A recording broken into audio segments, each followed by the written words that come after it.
Well, hello, everybody. Welcome, welcome, welcome. Professor Jen here. Number one of our coffee table chats, lecture cast series. I'll say 2025. Happy New Year. Up here, I have a little picture of what my garden looks like in the spring/summer. Sergey, my son, and I have been working on these gardens now for almost a decade. And I just find them very inspirational. I am very excited to be here with you today. Today, the purpose of our lecture cast is to provide an introduction and a brief lecture about what we will be discussing in this course. I want to tell you that I will go over the syllabus, just a cursory review of the syllabus. If there's anything in depth, you can ask in chat, certainly so everybody else can see the question, etc. But I'm going to go over the syllabus right now. Anyhow, there is no formal text for this book, though. If you would like reading materials, you can ask me, and I will provide for you probably about 24 books you can go out and buy, but I don't think it's necessary. The reason I don't think it's necessary is because this is such a specific subject matter as it relates to pop culture. As it says in the course description from the college, we will be talking about foundational pieces, Shakespeare and fairy tales, etc., which are part of the canon of literature that has been well established. And as you might have already figured out, we can really access all of the things that we need to access for free. If I were to use a formalized textbook, it wouldn't have everything that I need in it because everything that we're going to do in this course is so exciting that there would be no one publisher that handles all this. Therefore, we'd have to buy several books. I don't feel like bankrupting anybody. I've been in this business such a long time. I've been discussing these subjects such a long time. It's been really 40 years of classical training in literature, the arts, etc., authors, film, that I feel that I have enough ingenuity, enough patience, enough assistance, enough knowledge to pull what we need to pull from online, from the internet. I will share with you links weekly. I will tell you where to go to find everything at no cost. And I feel that confident in my skill set, that proud to offer you a text-free opportunity where I pull it all together for you functionally, where it makes sense at no cost, and we just move from there. So that's the first answer to that question. Anyhow, office hours, I'm able to be reached Monday through Friday, really until 8 o'clock at night, earliest 10 a.m. in the morning. I do teach other classes on campus, which might work for some of you. Monday, Wednesday, and Friday, I can be found on campus anytime from 11:30 in the morning in spring of 2025 from 11:30 in the morning till about 3 o'clock in the afternoon. So if I don't pick up the phone on Monday, Wednesday, and Friday, now you know why. I'm in a classroom. But I'm so happy to speak with people that certainly you can access me to have formal office hours by phone. We can have video conference. We can have in-person office hours. The only thing is that by 5 o'clock on Friday, I don't work. I don't work 5 o'clock Friday till Monday morning.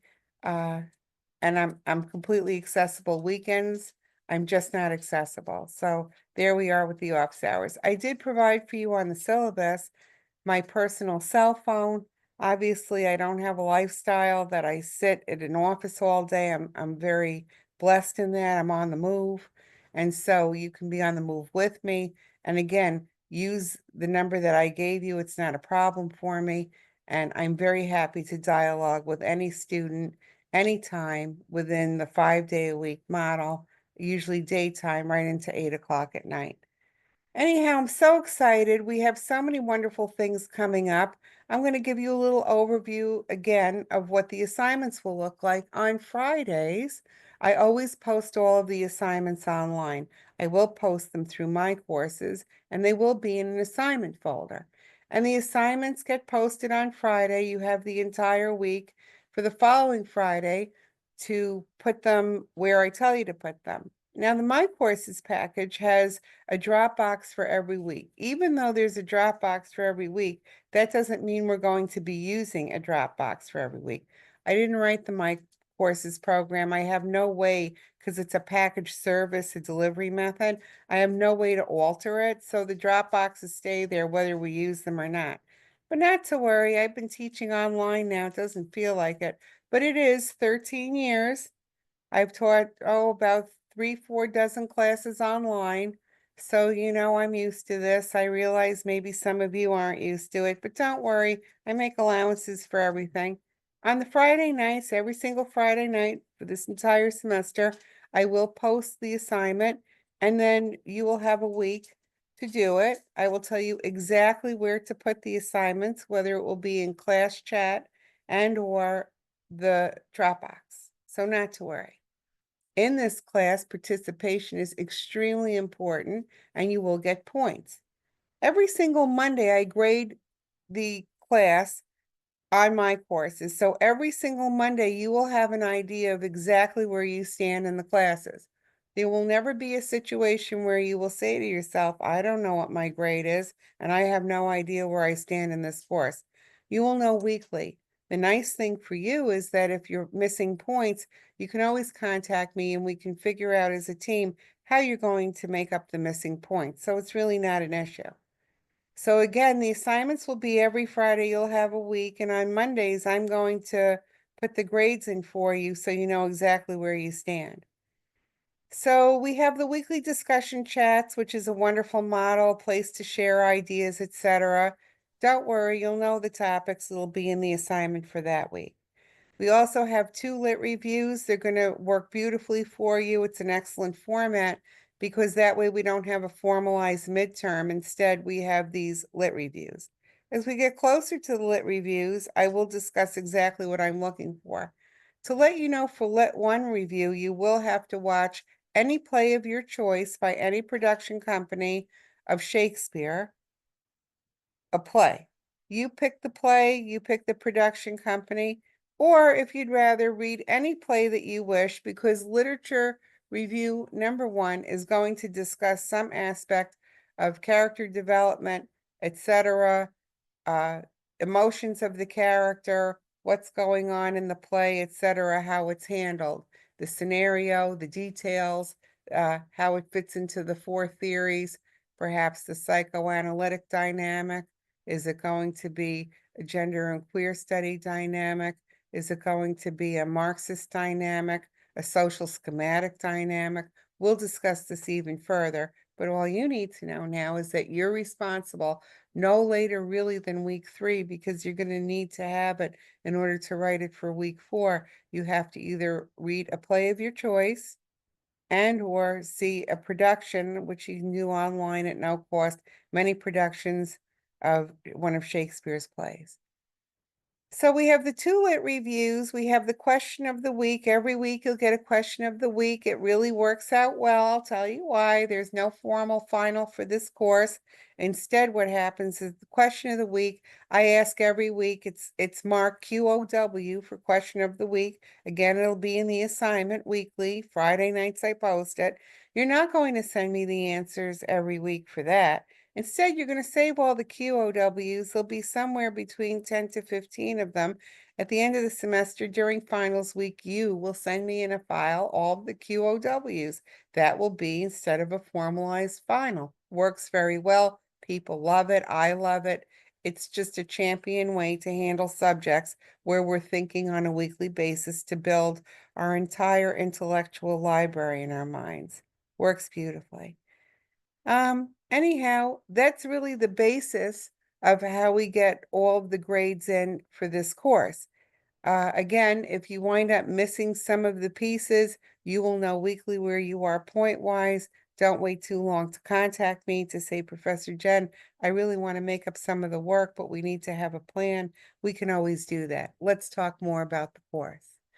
So as you see in the course description that the college provides, they provide an excellent overview of what's going to happen. I'm going to explain to you exactly how we're going to do it. I am very excited. I don't know if you can hear it in my voice.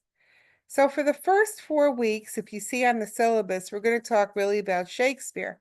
We're going to talk about character development, the psychoanalytic approach, gay and queer studies approach, What is it that he's looking to do within culture and context of his time with his characters, his plays, mores, and values? Of course, then we're going to spend the next 4 weeks talking about, as you see on the syllabus, fairy tales. We're going to talk about what is the purpose of the fairy tale? Why were they told? What was the audience? What was the expected outcome of the fairy tale? Here's the best part.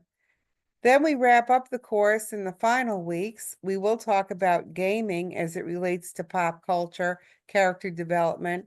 Have we seen these kinds of issues and subjects before? And then we'll talk about more contemporary pieces, which have to do again also with pop culture, looking at the backdrop of Shakespeare and fairy tales, right? Where have we seen these stories before? Here's a good question. Think about this.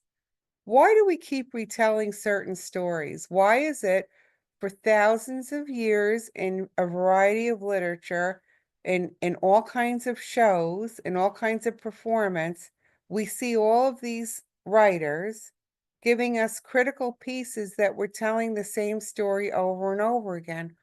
What is it that these stories, this character development shows us? What is it that it tells us? Is it really, and it's just a question, doesn't mean I'm right, doesn't mean I'm wrong, just something to think about.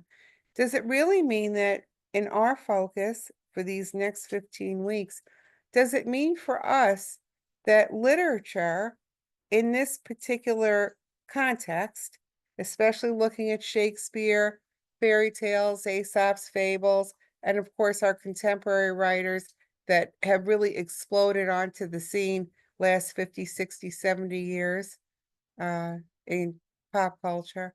Is it that we're trying to understand the human experience? Is it that we're trying to make sense out of the current world that we're living in? Is it that we're trying to understand dynamics between people? Is it that we're trying to understand relationships, how they play out, how depression looks, how isolation looks, how it feels to be perhaps, we say in Great Britain and many other far more established countries over the centuries, how it looks and appears to be part of the underclass, the social strata? Is it that we're trying to understand who we are in the backdrop of everything that's around us, to self identify, to find out where it is that we fit with others, to figure out sometimes in a lot of ways, as we'll see with Shakespeare, where we don't fit at all?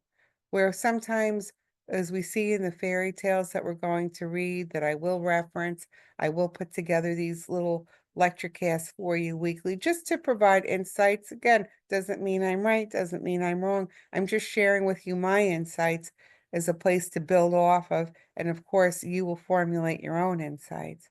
Is it that the fairy tale acts as a moral compass that, as we see in fairy tale, fable, the moral of the story? Is it that we're supposed to have a takeaway?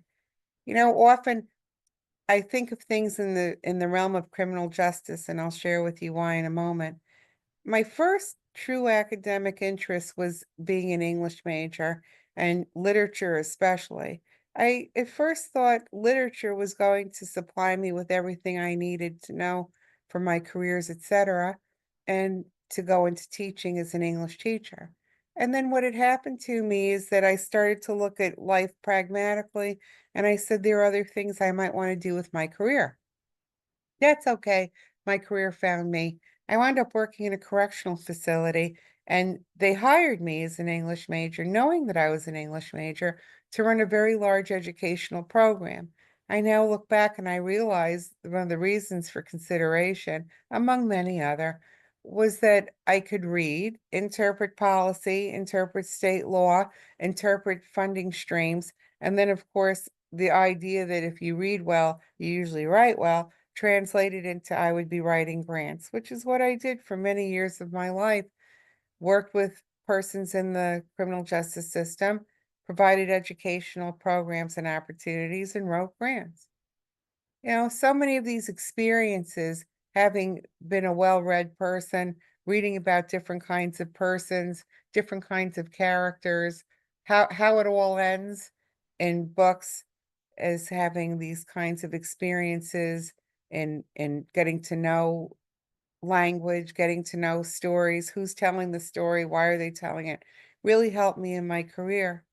As I advanced, I started to read more period pieces, meaning I was so interested in criminal justice as it related to Shakespeare's time, how it related in the medieval period, the Gilded Age, the Depression Age, how it really sort of changed its compass, scope, and trajectory in the 1970s, the 80s, the 90s.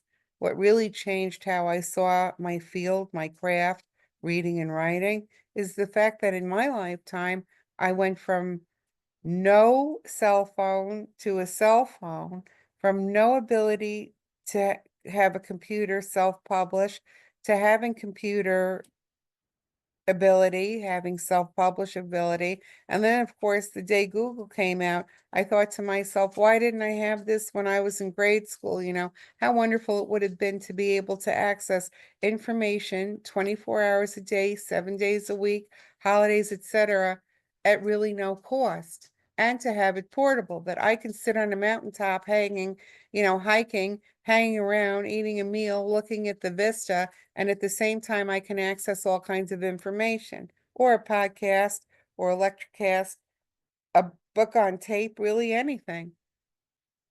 In Shakespeare's time, we have to think about literature. I'm going to close our electrocast today with something for you to think about, which you might have already thought about before. We look at Geoffrey Chaucer and his contemporaries, right? We look at Ralph Waldo Emerson. We look at Thoreau, right? We look at William Shakespeare. Emily Dickinson, Tennessee Williams. They had no internet. They had no ability to get on and dialogue with people. When the winter hit, it hit. It was brutal. They were stuck inside. They didn't have electricity. They wrote and lived by candlelight. They wrote and lived by daylight. They had other chores to do. They didn't have a Wegmans, Walmart, Amazon delivery system to get food. Sometimes the food procurement process of getting things for a larder, for a pantry, could take maybe even 2, 3 days in travel. Why do I mention this? I mention this because I want us to start off the semester really looking at how people's lifestyle happened to be at the time when they were writing all these pieces. What was Shakespeare facing? He was also facing the issue that there was a lot of censorship back in his day. There were a lot of things people could become imprisoned for writing. To share somebody their thoughts, to share with them thoughts. If the thoughts were the wrong thoughts, my dears, they didn't have the kinds of protections that we have today in freedom of speech, etc. They were often shunned, driven out of neighborhoods, driven out of towns, villages, etc. So when writers in the 13th, 14th, 15th, 16th, 17th, 18th, 19th centuries took the risk of sharing their ideas with us, it really sometimes became a life or death matter. I say to people all the time, when I say life and death, I don't mean, beheading, the guillotine, etc. You can also kill somebody on the daily and kill their spirit, isolate them, make it so they can't join other people, make it so they become on the periphery rather than part of something. You can kill somebody's spirit daily. So these people took amazing risks. When we talk about the fairy tales, which we'll get into that shortly, not this lecture cast, in following lecture cast, we look at some of these fairy tales that were written in delivery systems with authors that are clearly from other countries, that these fairy tales have been translated for us, since here Western literature is fairly a new thing because we're really a young country. There were many people that, sometimes might have taken on pen names. I really suspect that there were many women that wrote many of the pieces that are out there in the canon, which of course is our reference point for the basis and foundation of great literature. I think to myself, there were many people that happened to have identified as women at the time, but they really weren't given these academic opportunities. Maybe they took a pen name, or maybe they really had to hand the credit off to another writer who happened to identify and be recognized as a man, and have a masculine name in order to be published. These are the things that I need us to consider right from the jump, right from the very beginning, what it is that we're looking at. You know, look at how people build characters. They build these morals of the stories, right? Fairy tales, which we'll talk about in the next several lecture casts. But just to give you a taste of where I'm coming from, it seems so formulaic, like there's always like either this very pretty fair maiden, or there's this really bad wolf, or there's this really aggressive hostile animal, or there's this really dark kind of person soul waiting in the forest. There's all of these elements that we see over and over and over again. And here we are, right? 2025, we continue to see the same elements. Again, is it because human nature really doesn't change? I'll close with this idea. Alfred Hitchcock, so many of you might know his films. His films were really revolutionary. I'll tell you why from a literary perspective. You ready? He's sort of like M. Night Shyamalan. He never really tells you what it is that you're afraid of, and I'm going to tell you why. He never shows you what's really out there that's going to get you in any of his films, because he wants you as the audience to bring your fears with you to viewing his films, and then you just put in what your fear is, and that will frighten you enough. Same with M. Night Shyamalan and so many of his dynamic films. He doesn't really deliver for us what it is you should be afraid of. He brings it to you. So I asked, when we look at Shakespeare, when we look at the fairy tales, when we look at the contemporary pieces together in our little 15-week journey, which I can't begin to tell you how excited I feel about this, that I really could take the time to put together the right course that has the right information to do with the subject than us buying a textbook that has really not much to do with our subject, but we want to make it work. We don't have to do that. We're going to do exactly what we said we were going to do. Anyhow, I want you to bring with you all of the experiences you have in being human when we look at all of these different characters, sexuality, social class, all of these things that are so important to us, how it is that it drives our daily spirit. And then from that point, look at all of the work. In other words, all the experience that you have in life is so important to bring to this class in your thinking and your being able to like really receive these characters and the full bodiness of them. Why are they acting the way that they are? Why were they constructed with this type of personality? How does a character and or a storyboard and or a theme speak to us? Anyway, I'll leave you with these ideas. We'll get to know one another more as we continue to roll along in chat, in lecture cast, etc. So I wish you all the blessings that there are. Today it's a very snowy day, definitely winter out there. I'm going to enjoy myself, taking all of the little details that a Sunday afternoon has to offer. And I wish you well. So you have a good day and blessings. Bye-bye.